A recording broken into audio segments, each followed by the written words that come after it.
പിതാവിൻ്റെയും പുത്രൻ്റെയും പരിശുദ്ധാത്മാവിൻ്റെയും നാമത്തിൽ ആമേൻ. എൻ്റെ പ്രിയപ്പെട്ടവരെ, ഇന്ന് ഫെബ്രുവരി 13 വെള്ളിയാഴ്ച.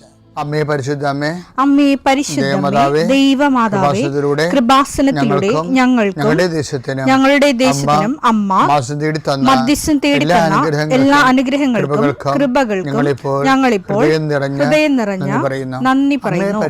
അമ്മേ പരിശുദ്ധമേ, ദൈവമാതാവേ, 2004 ഡിസംബർ 7 ഉച്ചകഴിഞ്ഞ് 2:30 കൃപാസനത്തിൽ സംഭവിച്ച അമ്മയുടെ പ്രത്യക്ഷപ്പെടലിനെ കുറിച്ച് തിരുസഭയ്ക്ക് സമർപ്പിച്ചിരിക്കുന്ന പഠനരേഖകളുടെ സഭാത്മകമായ പഠനം ആരംഭിക്കുവാൻ ഞങ്ങൾ പ്രാർത്ഥിക്കുന്നു. അമ്മേ പരിശുദ്ധമേ, ഭൂസ്വർലോകങ്ങളുടെ രാജ്ഞിയായ അങ്ങേയ്ക്ക് ഭൗമസംരക്ഷണത്തിനായി പ്രപഞ്ചപ്രകൃതിയെ തന്നെ തിരുസഭ പ്രതിഷ്ഠിക്കുവാൻ ഈ പ്രത്യക്ഷീകരണം വഴി ഇടയാക്കണമേ. പരിശുദ്ധമേ, ജപമാല മാതാവേ, സകല കൃപാസനം പ്രാർത്ഥനയോടും ചേർത്ത് ഞങ്ങളിപ്പോൾ പ്രാർത്ഥിക്കുന്ന ഈ കുടുംബത്തിന്റെ പ്രത്യേക നിയോഗം പറ മക്കളെ.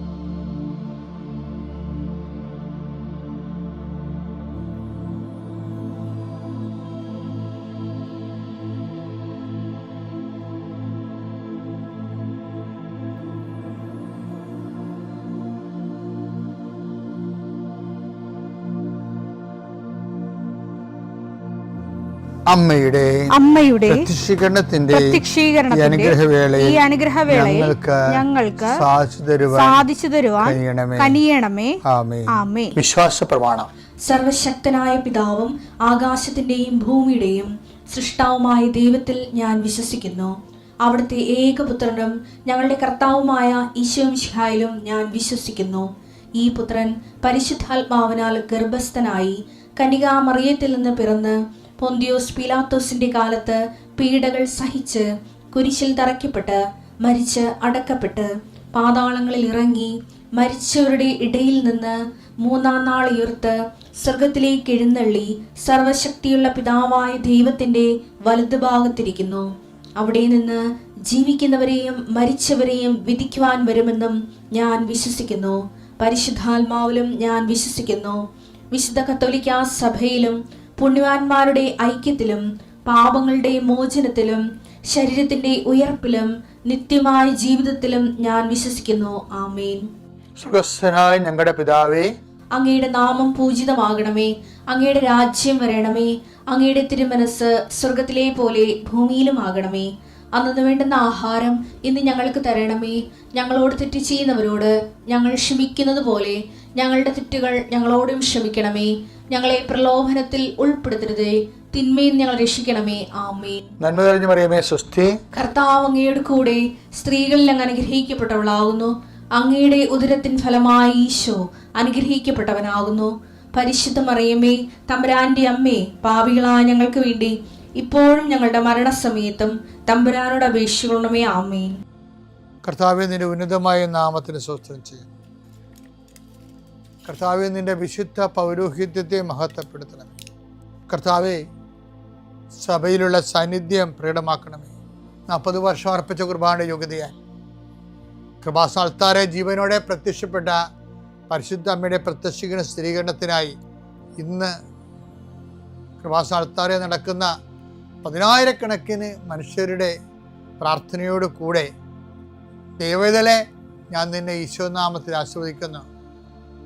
ജോലി നഷ്ടപ്പെട്ടവരെ, വിസ പ്രോസസ് ചെയ്യാത്തവരെ, വിസ നഷ്ടപ്പെട്ടവരെ, വിസ തീർന്നു പോയവരെ, വിദേശ ജോലിക്ക് വേണ്ടി ശ്രമിക്കുന്നവർ, അതിനുവേണ്ടിയുള്ള ഒരുക്കങ്ങൾ പൂർത്തിയാക്കിക്കൊണ്ടിരിക്കുന്നവർ, ഇടയ്ക്ക് വെച്ച് ആ ഫയൽ ക്ലോസ് ചെയ്തിരിക്കുന്നവർ, പെൻഡിങ് ആയിരിക്കുന്നവർ, വിവാഹം ഒത്തുവരാത്തവർ, ഒത്തുവന്ന വിവാഹം നഷ്ടപ്പെട്ടു പോയതിൻ്റെ വേദന ഉള്ളവർ, മക്കളില്ലാത്തവർ, മക്കൾക്ക് വേണ്ടി ഇപ്പോൾ പ്രഗ്നൻ്റ് ആയിരിക്കുന്നതും അതേസമയം തന്നെ എന്തെങ്കിലും മെഡിക്കലായിട്ടുള്ള കുഴപ്പങ്ങളുള്ളത് വേദനിച്ചിരിക്കുന്നവർ, അവരെല്ലാം അമ്മയുടെ മധ്യസ്ഥത്തിൽ ഈശോ നാമത്തെ ആസ്വദിക്കുന്നു. ഭവനരഹിതർ, വീടില്ലാത്തൊരു, സ്ഥലമില്ലാത്തൊരു, വഴിയില്ലാത്തൊരു വീട് വിൽക്കാൻ ആഗ്രഹിക്കുന്നവർ, എടുത്ത് മറ്റു സ്ഥലങ്ങളിലേക്ക് പോയി താമസിക്കാൻ ആഗ്രഹിക്കുന്നവർ, അവരുടെ നിലവിലുള്ള ദോഷങ്ങളെ ഈശോ നാമത്തിൽ ബന്ധിക്കുന്നു. എൻ്റെ കർത്താവിന് ഉന്നതമായ നാമത്തിൽ വെള്ളമില്ലാത്തവർ, ഒത്തിരിയേറെ കുഴൽക്കിണർ കുത്തിയിട്ടും ഒത്തിരി ആഴത്തിൽ കുത്തിയിട്ടും പണം നഷ്ടപ്പെട്ടിട്ടും വെള്ളം കാണാത്തൊരു, ആ സ്ഥലം വിൽക്കാൻ പറ്റണില്ല, അവിടെ ജീവിക്കാൻ പറ്റാത്ത വിഷയത്തിലുള്ള എല്ലാ മക്കളെയും കർത്താവിൻ്റെ നാമത്തിൽ ആശീർവദിക്കുന്നു.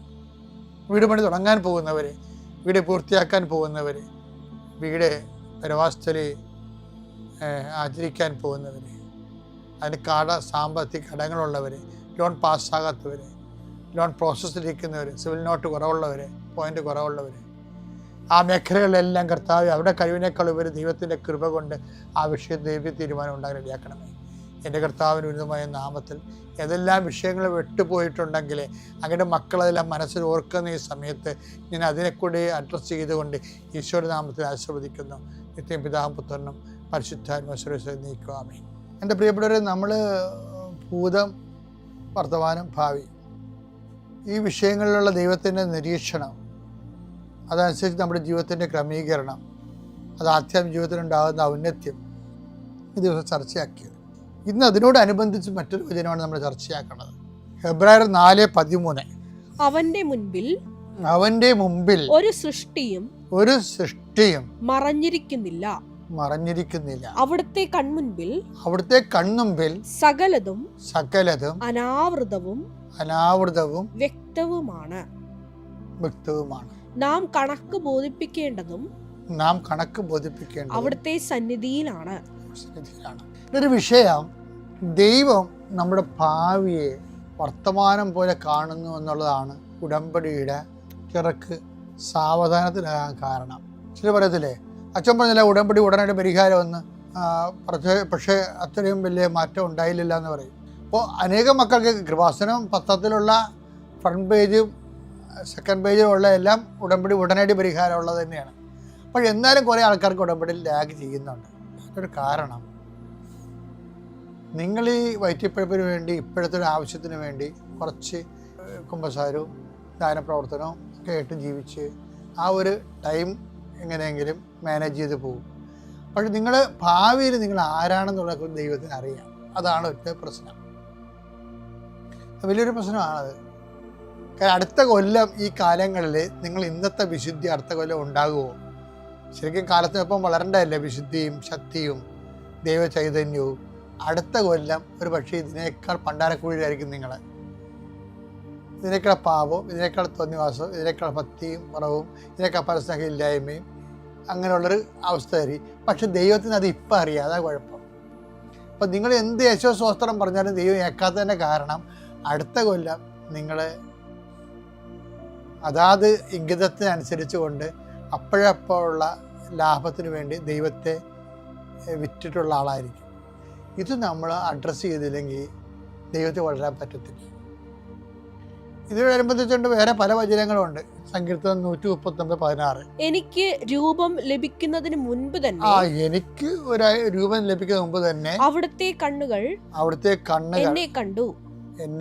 എനിക്ക് നിശ്ചയിക്കപ്പെട്ടിട്ടുള്ള എനിക്ക് രൂപം ലഭിക്കുന്നതിന് മുമ്പ് തന്നെ അവിടുത്തെ കണ്ണുകൾ എന്നെ കണ്ടു. എനിക്ക് നിശ്ചയിക്കപ്പെട്ടിട്ടുള്ള നാളുകൾ ഉണ്ടാകുന്നതിന് മുമ്പ് തന്നെ അങ്ങയുടെ പുസ്തകത്തിൽ അവ എഴുതപ്പെട്ടു. ഇത് പറയണത് എനിക്ക് രൂപം ലഭിക്കുന്നതിന് മുമ്പ് തന്നെ എന്ന് വെച്ച് കഴിഞ്ഞാല് നമ്മൾക്ക് അമ്മയുടെ ഉദരത്തിൽ രൂപം ലഭിക്കുന്നതിനെ കുറിച്ചും ബൈബിൾ പറയുന്നുണ്ട്. പക്ഷെ നമ്മൾക്ക് ഒരു വിഷയത്തെക്കുറിച്ച് രൂപം കിട്ടത്തില്ല. ഇത്ര ആൾക്കാർ പറഞ്ഞില്ലേ ഒരു രൂപവും ഇല്ലാച്ചാന്ന് പറയത്തില്ലേ. അപ്പോൾ നമുക്കൊരു വിഷയത്തെക്കുറിച്ച്, ഒരു തിന്മയെക്കുറിച്ച്, നമ്മൾ വീഴാൻ പോകുന്ന പാപത്തെക്കുറിച്ച് നമുക്കൊരു രൂപം കിട്ടണ മുമ്പ് തന്നെ നീ അതിൽ വീഴുമെന്ന് ദൈവത്തിന് അറിയാം. അതും ഒരു അപകടകരമാണ്. അത് ഈ ഉടമ്പടിയെ ശരിക്കും പിൻപിടുത്തം നടത്തണുണ്ട് ബാക്കിലേക്ക്. നീ ഇപ്പോഴീ കാര്യം കാണാൻ വേണ്ടി അഭ്യാസമൊക്കെ പറഞ്ഞാലും നിൻ്റെ ഭാവി അനിശ്ചിതത്വത്തിലാണ്, അപകടത്തിലാണ്. നീ നാളെ ദൈവത്തെ മറന്ന് ജീവിക്കും. അപ്പം അതുകൂടി ആ പഴുതുകൂടി അടച്ചാൽ ഉടമ്പടി സ്പീഡപ്പ് ആകും.